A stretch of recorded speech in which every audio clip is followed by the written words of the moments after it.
Welcome to the last lecture, Lesson 16.5. We are wrapping up Chapter 16 where we have done financial statements, and this section we are going to prepare a post-closing trial balance. So here we have just a few of the accounts from the general ledger after closing entries have been posted. I know closing entries have been posted because if I look at dividends on down, they all have zero balances.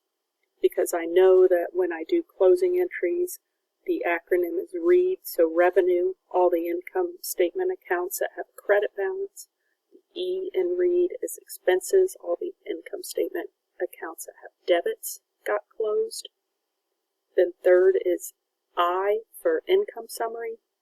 And we use the net income or net loss number to make that entry, and that's this one right here. And then the final closing entry is the D in READ, and that is for dividends, and we have closed the dividends here. And the thing that you need to remember for a corporation, that all gets closed into retained earnings. So retained earnings has all the closing entries in it, and that's where we put everything when we're done. So using all of these general ledger accounts, we do the post-closing trial balance. So first we do the heading, which is who, what, when, just like always, and the what is post-closing trial balance. We then list all the accounts that still have balances, and the acronym we had used for that in the past was ALOC. So it's still all the assets, the liabilities, and owner's capital for a corporation we know is the capital stock and retained earnings. So dividends on downwards got closed, they are not on here. Then I put all the account balances from the general ledger.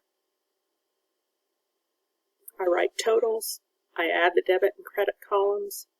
Those have to equal. If they don't equal, I have a problem. And I do the double ruling at the bottom, a single ruling right there saying I've added everything, a double saying that I am done. So that wraps up your post-closing trial balance and the whole cycle. So just as a review, we want to go through this accounting cycle. So the first step in the accounting cycle for a corporation is to look at source documents. So we're going to look at them for accuracy and to record them. So these were things like checks and receipts and invoices and bank statements and memorandums and debit memos and credit memos, and we've had a lot of them over the 2 trimesters. The second thing that we're going to do is we're going to record transactions in the journal. And we had the general journal, and then we had the cash receipts journal, the cash payments journal, a sales journal, and a purchases journal. So those were all the journals that we used. Third, the journal entries are posted to both the general ledger and the subsidiary ledgers. So that's designated here, going to the sub-ledgers for accounts payable and receivable, going to the general ledger as well. Then an unadjusted trial balance is prepared from the general ledger. So we do a unadjusted trial balance to make sure debits equal credits after we had posted. And then 6, we do the adjusting entries. And we did adjusting entries for supplies, insurance, inventory, interest, taxes, depreciation. So we had, I think, maybe 8 or 9 journal entries for the adjustments that we had to make to bring balances up to date. And then 7th, we posted those to the general ledger again. And then once we've posted, we do an adjusted trial balance again to make sure debits equal credits and that we haven't screwed up anything along the way posting. And then 9, we prepared financial statements, and you can see these financial statements are income statement, statement of stockholders' equity, and the balance sheet, which we've done in this chapter.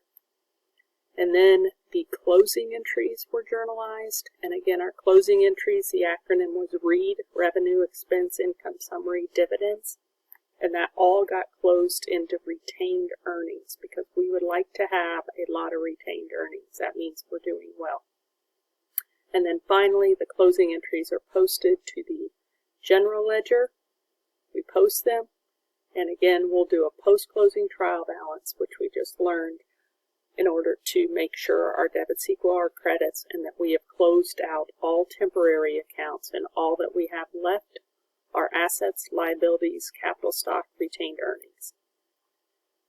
And that wraps up the entire accounting cycle. And I think none of these really are, that crucial. So we will skip the audit year understanding. So again, this whole accounting cycle is something that all businesses do. We do it every month and we do it every year, and we just start over again as soon as we finish up each month or each year. So that is the process. That is what you've learned in 2 trimesters of accounting, and that wraps up all of our lectures. Rock on.